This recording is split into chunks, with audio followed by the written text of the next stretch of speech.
Ada gosip politik level ngopi sambil bisik-bisik tetangga, tapi skalanya nasional.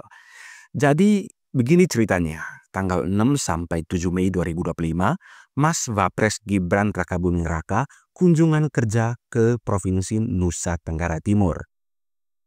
Seperti biasa, Pemda di sana sudah siap-siap dong, pasang aksi, siapin konten medsos, biar kunker tersebut ramai di pemberitaan. Namun, tiba-tiba di rapat persiapan tanggal 5 Mei yang dipimpin langsung Gubernur Melki Lakalena nongol utusan dari Sekretariat Wakil Presiden. Namanya David, dari BPMI Setbapres. Dia bilang, Bapak Ibu sekalian, ada yang sedikit baru nih. Nanti kalau Pak Wapres selesai kunjungan, konten medsosnya Pemda jangan langsung naik ya. Tahan dulu 2-3 jam. Tunggu akunnya Pak Wapres tayang duluan, baru deh kita gas. Lantas kenapa coba? Ternyata ini soal algoritma. Begitulah kata David lagi. Biar pemberitaan daerah tidak naik duluan daripada pemberitaan wakil presiden.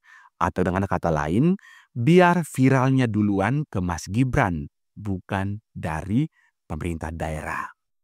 Gubernur Melki Lakalena dengan senyum tipis langsung kasih kode ke anak buahnya, terutama Bupati Kupang yang katanya jago bermain TikTok dan Wali Kota Kupang. Kita tahan-tahan dulu ya medsosnya, hormatilah tamu kita ini, kata Pak Melki sambil minta Setwapres bikinin rilis resmi biar media dan tim medsos Pemda ada panduan. Oke, sekarang kita kupas tuntas.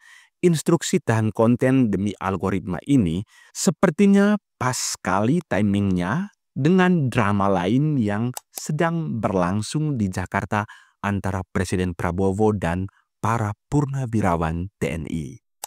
Ini tentu bukan saja soal algoritma. Bro, ini soal siapa yang pertama kali cerita.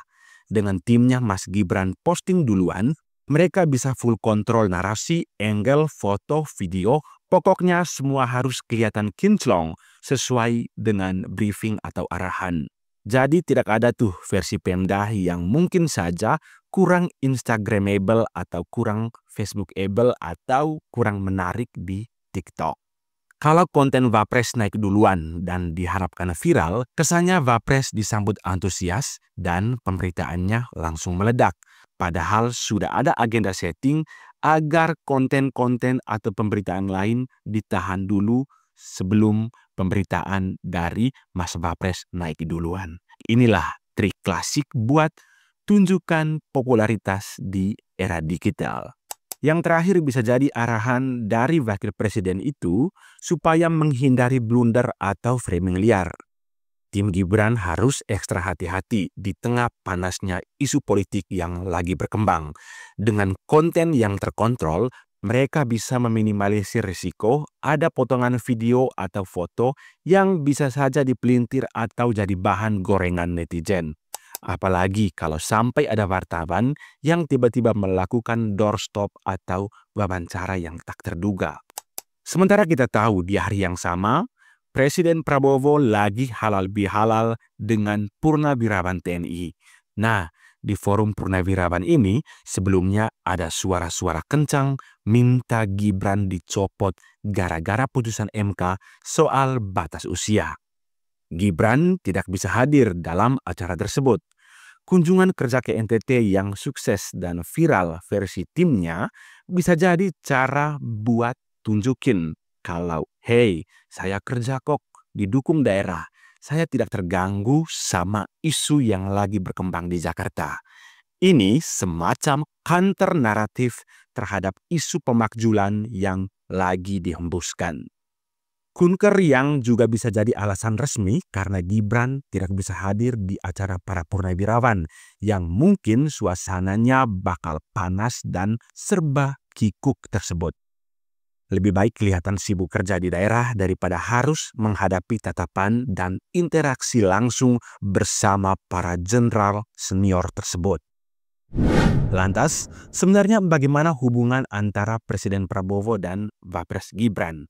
Sikap Prabowo di halal bihalal yang sangat menghormati Trisutrisno, salah satu tokoh yang vokal soal pencopotan Gibran itu bisa dibaca secara macam-macam. Bisa jadi Prabowo lagi main cantik, menghargai senior tanpa harus mengorbankan Gibran. Atau ini sinyal kalau Prabowo juga mendengar aspirasi dari para purnawirawan.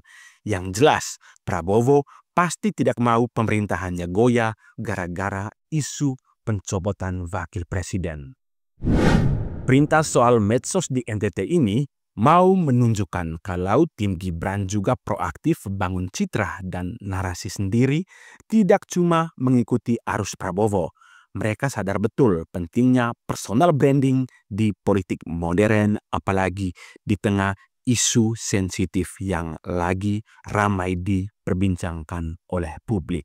Di sisi lain, drama pernyataan sikap para purnawirawan yang menginginkan pencopotan terhadap Gibran terus berlanjut. Letnan Jenderal Kunto Arif Wibowo, anaknya Pak Trisutrisno, sempat dimutasi dari jabatan strategis Pangkogap Wilhan I jadi staf khusus Kepala Staf Angkatan Darat. Mutasi ini tidak lama berselang setelah Pak Trisutrisno ikut menuntut pencopotan Gibran. Wah, netizen langsung rame dong. Ini sepertinya balasan terhadap Trisutrisno. Namun belakangan, tahu-taunya mutasi ini dibatalkan. TNI menegaskan ini hanyalah dinamika organisasi biasa. Tapi netizen kan sudah pintar.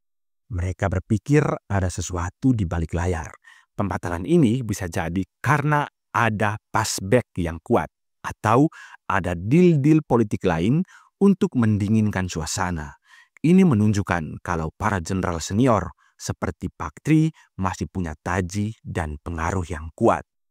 Intinya kunjungan Gibran ke NTT dengan aturan main medsos yang unik ini bukan sekadar kunjungan biasa. Ini kayak satu episode dalam sinetron politik besar yang lagi dimainkan, di mana semua orang berusaha bermain atau berperan sebaik mungkin untuk mengamankan posisi dan bangun citra di tengah badai isu yang lagi menerpa. Kita masyarakat biasa yang sebagai penonton tinggal siapkan kopi, siapkan snack, dan ikuti episode selanjutnya. Ini saya 2 hari di NTT ditemani oleh Pak Menteri Pertanian. Ini karena pesan dari Pak Presiden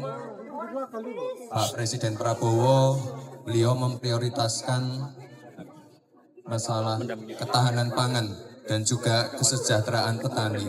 Ini makanya hari ini ada bantuan Pak Menteri Pertanian. Kita ingin ini produksi pangan terus meningkat dan kami terus ini Bapak Ibu